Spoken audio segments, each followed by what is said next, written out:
concentrado. Por ejemplo, yo aquí, bueno, pues vengo con muchísima ilusión, es un programa de radio importantísimo. Pero es una perturbación en mi vida, yo normalmente no estoy aquí. Entonces, esto hace que esté más concentrado, que esté más atento a lo que decís, más atento a las expresiones de vuestro rostro. Esto es positivo y ese estrés y me ayuda a crecer. Yo cuando salga de aquí, como persona he crecido. Sin embargo, hay una forma de estrés que se llama distrés, que es el que te anula, que es el que te frustra, que es el que te amarga y el que te hace daño. El distrés, hoy en día, se sabe que la causa número 1 es internamente, constantemente, estarnos hablando de una manera que, lejos de ayudarnos, lo que nos está es bloqueando. Nunca lo vas a conseguir, si es que es imposible, si es que eres un torpe, te faltan títulos académicos, no sé qué tal cual. Y es que se ha podido fotografiar, porque hay tecnología que se llama resonancia funcional magnética, para ver qué ocurre en el cerebro. ¿Qué áreas del cerebro se iluminan? Exacto, qué áreas del cerebro se iluminan cuando esa persona que ha sido atrapada hábilmente por entre comillas, engaños psicológicos, empieza ella a generar esas conversaciones. Y se han observado, por ejemplo, cambios importantísimos en el riego sanguíneo del cerebro. ¿Pero cómo hago? ¿Me tengo que mentir como Margarita? ¿Tengo que decir, vos sí podés, aunque no te la creas? ¿Cómo lo das vuelta? Esa es una magnífica pregunta, mira. Nosotros vivimos en espacios de la realidad. Es decir, lo que vemos es solo una parte de lo que es. No cabe duda que la vida tiene partes feas y partes muy duras. Y negarlas es negar la realidad. Lo único es que junto a esa parte de la realidad que no nos gusta, podemos también buscar esa parte de la realidad que existe. Es decir, esto no hay, esto no funciona. Bueno, ¿cómo podría hacer que funcionara? Ten en cuenta que donde nosotros llevemos la atención van nuestras emociones y se hace más real para nosotros. Es decir, si solo estamos enfocados en el aspecto negativo de las cosas, llega un momento, literalmente, en el que aunque haya algo positivo y valioso, no lo podremos ver. Es imposible verlo. La percepción es una construcción cerebral. Entonces, si yo estoy filtrando todo lo positivo, al final creeré que vivo en y lo crees, y por ahí el otro que está alrededor tuyo te dice, pero mirá, tenés esto y esto, y vos no lo podés ver. Aunque otro te diga, un tercero te diga, mirá esta realidad, bueno, todo es tu propia realidad que ya no naturalmente, que sí, hay lo que se llama el sesgo de atención, es decir, cada uno tiene su sesgo de atención. Hay personas, por ejemplo, y antes os he estado escuchando que habláis de la mentalidad positiva, hay personas que viven en un mundo de oportunidad, no niegan la realidad de los problemas, tampoco niegan la posibilidad de las oportunidades. Y hay personas que viven constantemente en un mundo de amenaza. Viven en el mismo espacio físico, pero no viven en el mismo espacio mental. Claro, si yo vivo en un espacio de amenaza, ni seré emprendedor, como estáis comentando antes, ni trataré a la gente con afecto, porque veré enemigos. Tengo miedo al fracaso, exacto, tengo todo el tiempo miedo. Y eso es la profecía que se autocumple. Si yo creo que hay oportunidades, encontraré una dificultad, tendré que lidiar con esa dificultad, pero yo no me concentraré, no llevaré toda mi atención al problema, sino también a la búsqueda de la solución, con lo cual es mucho más probable que la encuentre. Pero eso no es genético, no tiene que ver con la personalidad, es decir, soy una persona, hay personas que es como, voy para adelante. Yo hablaba con un amigo ayer, y que él no, le digo, pero vos cómo hiciste, fallecieron en un año y pico los dos padres, ¿no? Cuando tenía 20 y pico. Entonces le digo, ¿vos cómo saliste adelante de esta situación? Entonces él me dijo, bueno, es que no miro para atrás, me dijo. No miro para atrás. Así cuando tengo tal trabajo, cuando lo dejé ya está. Cuando fue lo de mi padre, digo, ¿de qué manera puedo seguir adelante con qué es lo que puedo hacer? Y bueno, me puse a trabajar, me puse a salir adelante. Y yo me pensaba, a mí en situaciones así, y yo todo el tiempo yo miro para atrás, por ejemplo. Estoy diciendo, cuando no sé qué, más melancólico, tal cosa. No puedo, es como es cada uno. Y eso digo, ¿yo lo puedo cambiar o es inerte a la personalidad de cada uno? Esa pregunta se la han hecho científicos a lo largo de muchos años y sobre todo cuando se descifró el genoma tomó una relevancia muy importante. Mira, Andy, fundamentalmente podemos decir así, podemos dar los siguientes datos. El 40% es genético y el 60% es no genético. Ahora bien, dicho esto, tenemos que añadir un nuevo elemento. ¿Quién hubiera pensado hace unos años? En la Universidad de Harvard, por ejemplo, no se podía hablar de esto, porque parecía que era algo esotérico. ¿Quién hubiera dicho hace unos años que los estados emocionales de la persona podían afectar al material genético? Hoy hay una ciencia de peso sólida, más que reconocida, llamada epigenética, que demuestra que los estados emocionales de las personas movilizan ciertas hormonas, moléculas de la emoción, que interactúan con la membrana de la célula, tienen acceso al material genético y hacen que unos genes se queden dormidos y otros genes despierten. Imaginaros el impacto de esto, es decir, hay algunos genes que es fabuloso que despierten, genes relacionados con neurotransmisores asociados a la inteligencia, y hay otros que es muy interesante que sigan dormidos, oncogenes, genes con relacionados enfermedades. Entonces, ¿qué quiere decir? Que una vez que se ha descubierto la epigenética, ya tampoco podemos decir 40 y 60, como decía nuestro gran filósofo José Ortega y Gasset, el ser humano no es un participio, es un gerundio. No estamos hechos del todo, sino que nos vamos haciendo. Digo, yo entiendo que uno, forzándose a tener gestos positivos y a pensar en palabras positivas y en hablarse a uno mismo de manera positiva, puede generar ciertos efectos. Mi pregunta es, ¿eso no es muy a corto plazo? Digo, el cerebro en algún momento, así como las cucarachas se adaptan a los nuevos insecticidas, no se aviva de que lo estás queriendo engañar, de que esa sonrisa es falsa, de que en realidad el resentimiento, el sentimiento profundo está más arraigado que lo que esa sonrisa puede remover. Muy bien. Vamos a ver, lo primero que tenemos que entender es que esto es un proceso.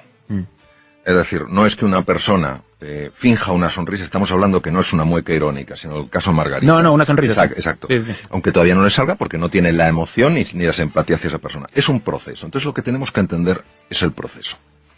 Y la pregunta es, ¿realmente el cerebro puede cambiar? Yo me acuerdo que cuando estaba en la Facultad de Medicina y tenía 19 años, teníamos una profesora de psicología, un poco dura la mujer, y dijo, a los 7 años la persona está totalmente definida. Yo me quedé un poquito... No, pero el cerebro es plástico, cambia.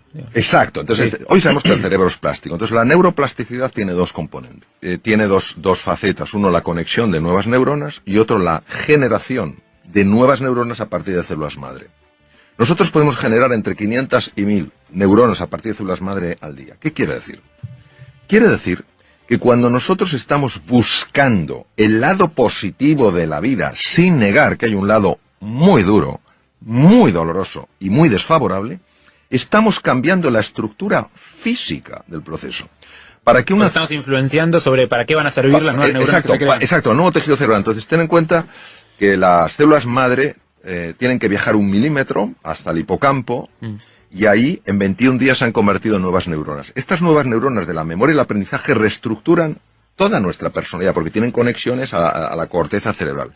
¿Qué quiere decir? Que en el fondo estamos reinventando nuestro cerebro, y va pasando el tiempo, y si nos mantenemos, si seguimos con nuestras caídas, con nuestras desesperanzas, diciendo, esto es una tontería, pero volviéndolo a tomar, llega un momento en el que el cerebro realmente, físicamente cambia, y de manera natural empiezas a ver con especial facilidad aquello de la vida que sí está bien.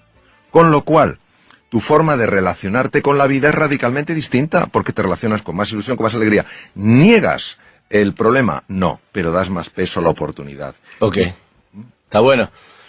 Pero tenés que, es un ejercicio difícil, porque parece fácil, pero si vos tenés bronca, cuando yo tengo que ir y reírte, para que no sea irónico, para que sea en serio, tengo que sobreponerse a esa bronca y decirte, hola, ¿qué tal, doctor? Buenos días, ¿qué tal? Y es como, ¿viste? Entonces, sí. El orgullo y el resentimiento puede traerte una enfermedad a vos. Sí. Eso es lo que hay que entender en lo que él está diciendo. Sí. No es hacia la otra persona, no se entera, es a vos que te hace un mal. Entonces, cuando tiene una bronca o tiene algo guardado, no se lo puede sacar de encima, cuando insulta al aire, cuando le pega una trompada a una pared, cuando grita, digamos, cuando eso se lo saca de encima, ¿o no?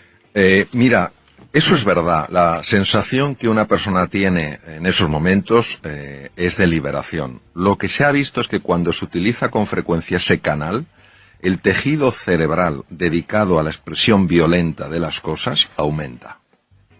¿Qué quiere decir? Quiere decir que hay un camino, y completamente de acuerdo con lo que habéis dicho, esto no es sencillo. Quien pretenda decir que esto eso es humo puro, eso es engaño, y eso es tomar el pelo a la inteligencia de las personas.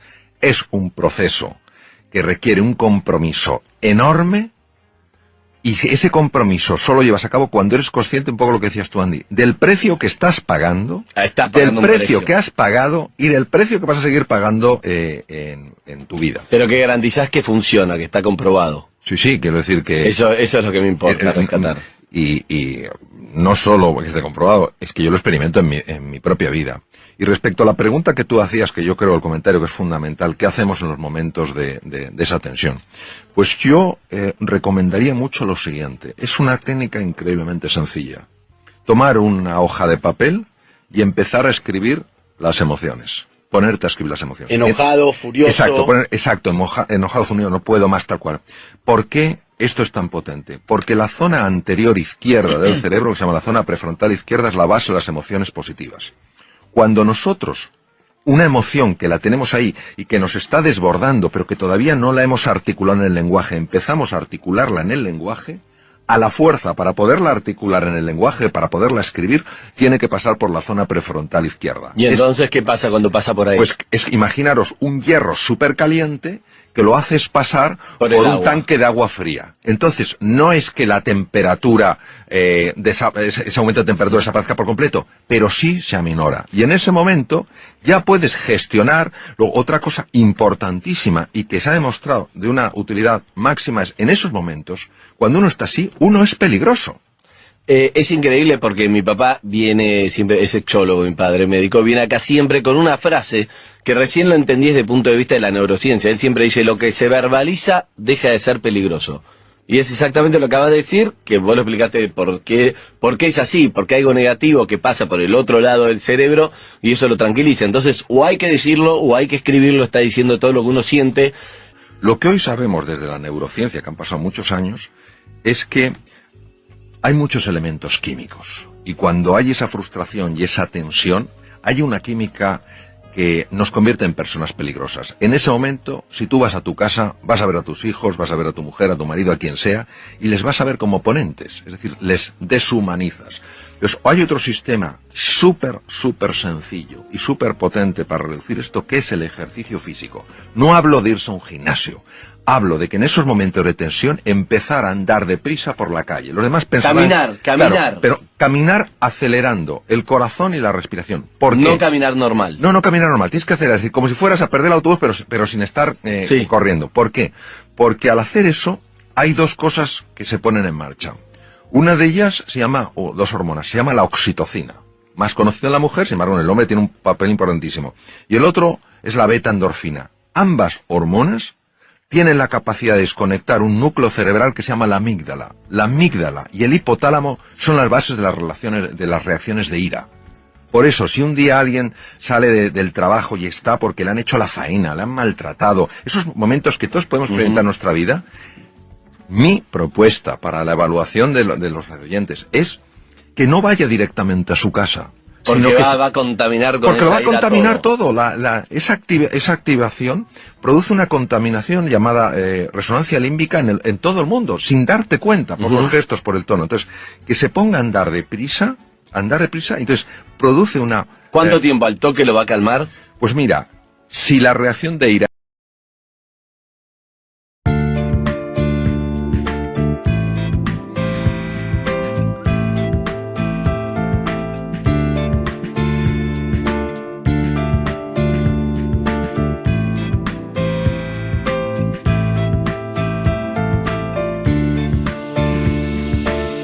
You have changed my life with your words and motivation. You helped me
have changed my life with your words and motivation.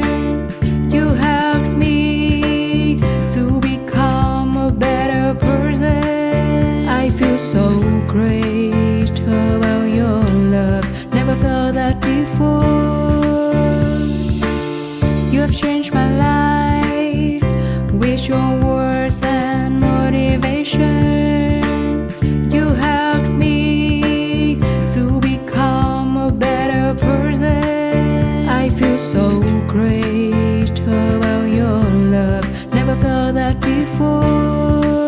You are not only good by heart, but you also have a good soul. I'm lucky to find someone as wonderful as you are. I am so thankful to you for coming in my life and making it so nice. You are not only good by heart, but you also have a good soul. I'm lucky to find someone as wonderful as you are. I am so thankful to you for coming in my life and making it so nice.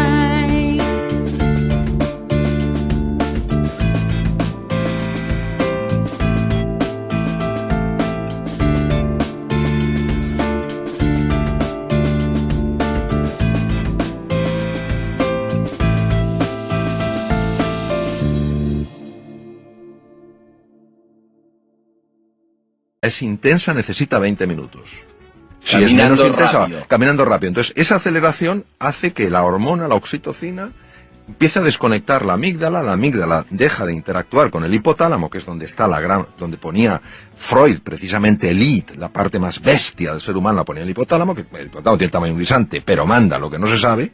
Entonces, la amígdala desconecta el hipotálamo porque a su vez ha sido desconectada por la oxitocina. Y te hago una pregunta para entender un poco esa bronca, porque lo mismo que en otro momento, suponete que mi jefe me maltrató.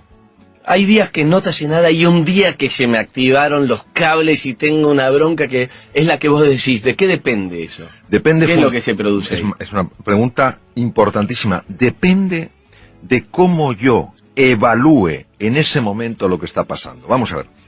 Hay hechos que son objetivos. Es decir, si a mí se me cae la botella aquí, todo el mundo lo ve y se dice, a mí se ha caído la botella. Pero hay hechos que hay un elemento que es subjetivo. Se cae la botella y yo mismo me digo, qué torpe soy. Eso es lo que genera todo el daño. Entonces, muchas veces, cuando somos hipersensibles a comentarios de los demás y nos enfadamos, es porque previamente nuestro diálogo interior nos ha estado poniendo la cabeza como una jaula de grillos. Lo que pasa es que como actúa a nivel inconsciente, nosotros no nos podemos... damos cuenta y surge en ese momento. Exacto, no lo podemos oír, sí lo podemos sentir. Y hay que escribir entonces, todo el tiempo. Es importantísimo, es decir, es sencillo. Y aquí, la prueba del algodón, como decimos en España, la prueba de eso, es que se pruebe. Que Ahora, se prueben. Que se pruebe. Y empiezas... A ver si el doctor es un vendehumo o no. Exacto, Que lo exacto. haga. Ahora, hay que hacerlo dándole una oportunidad al ejercicio. Ok. Es decir, hay que hacerlo en serio. No, escribo 3 garabatos, esto no funciona. Ok. No, porque hay que tener en cuenta que la venganza...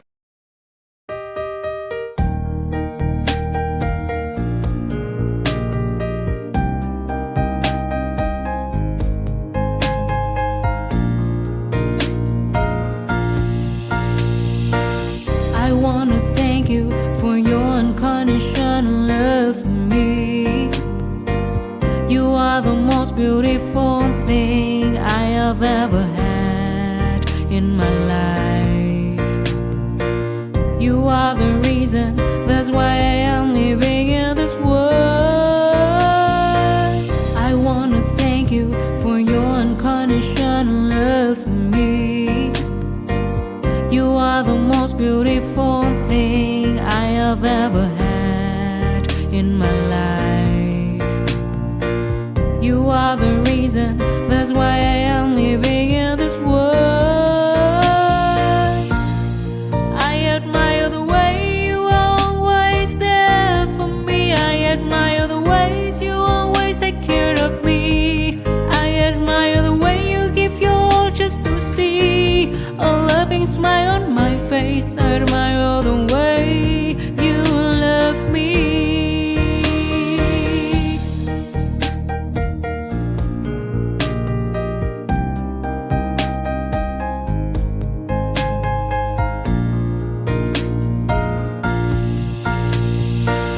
I wanna thank you for your unconditional love for me.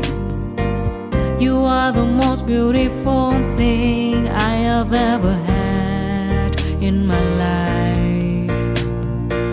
You are the reason, that's why I am living in this world. I admire the way you are always there for me. I admire the ways you always take care of me. I admire the way you give your all just to see a loving smile on my face. I admire the way you love me. I admire the way you are always there for me. I admire the ways you always take care of me. I admire the way you give your all just to see a loving smile on my face. I admire the way you love me.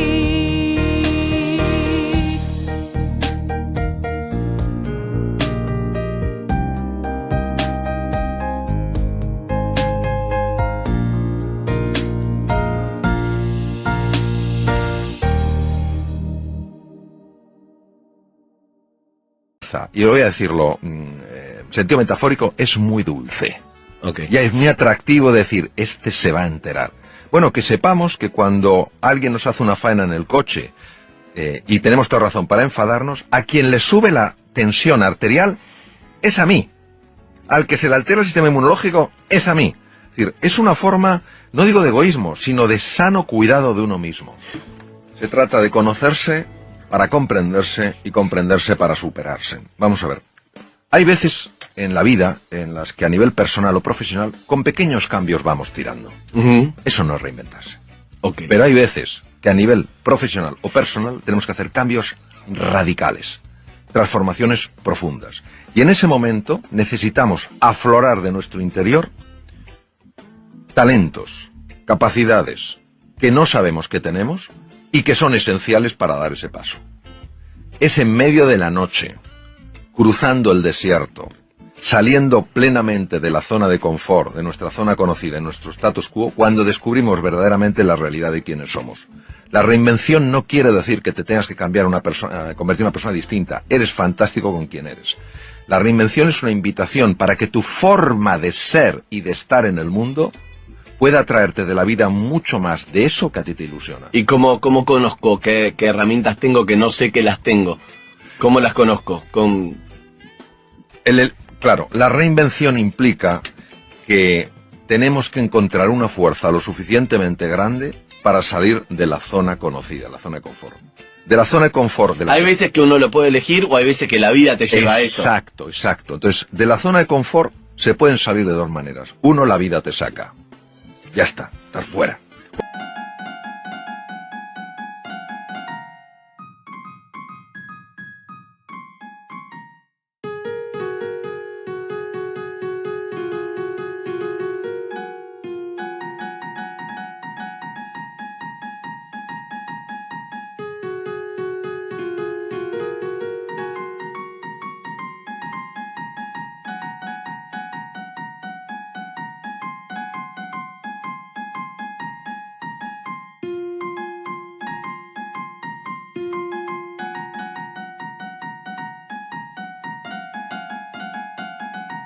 Con lo cual, no tienes más remedio que ponerte en marcha. Y otras veces, cuando tú escuchas algo, lees algo, ves algo que te inspira para darte cuenta de que hay algo más grande que eso que tú estás viviendo. Y entonces, desde la fe, es decir, desde el convencimiento de que hay un mundo mucho más ilusionante el que puedes vivir, das el paso. Solo cuando das el paso, empieza a suceder. Es decir, tu pregunta... A medio camino no va. Tu pregunta es muy difícil de responder de una manera puramente racional, porque es, yo daré el paso cuando lo vea. La respuesta es, nunca lo verás si antes no das el paso. Correcto. Hay que ir al vacío, es el famoso vacío. Eso es. Ir al vacío, no hay ninguna garantía, no sé, mandarse. Pero es difícil, porque uno como que no podés. Claro, como claro. cuando sos nene no podés dejar de andar con rueditas, cuando tenés que tirarte una pilita, un trampolín y te da miedo, ese vacío es difícil, doctor. Bueno, ¿Cuáles serían tus 5 conceptos, 3, lo que quieras de resumen de todo lo que hablamos, digamos, para llevarnos a conclusiones? yo haría una conclusión muy sencilla. A ver. Es que la pregunta no es si podemos ser más felices en la vida o si podemos cambiar. La pregunta es si estamos dispuestos a hacer lo necesario para ser más felices y para cambiar. Es decir, si estamos dispuestos a aguantar inseguridades e incomodidades para descubrir realmente la grandeza que está en todos nosotros. O sea que eso es una decisión. Es una Eso sí, resolución. algo tenés que hacer, tenés que Es decidirlo. una resolución. Si no, no va a pasar. Es una resolución, una decisión radical, firme. Doctor, te agradezco un montón, la verdad que un placer esta charla. Creo que la capacidad tenemos todos la misma. Con más temple, menos temple, Eso más es. personalidad, Todos pero la capacidad tenemos- la tenemos. Todos tenemos la capacidad, Ok. sin duda.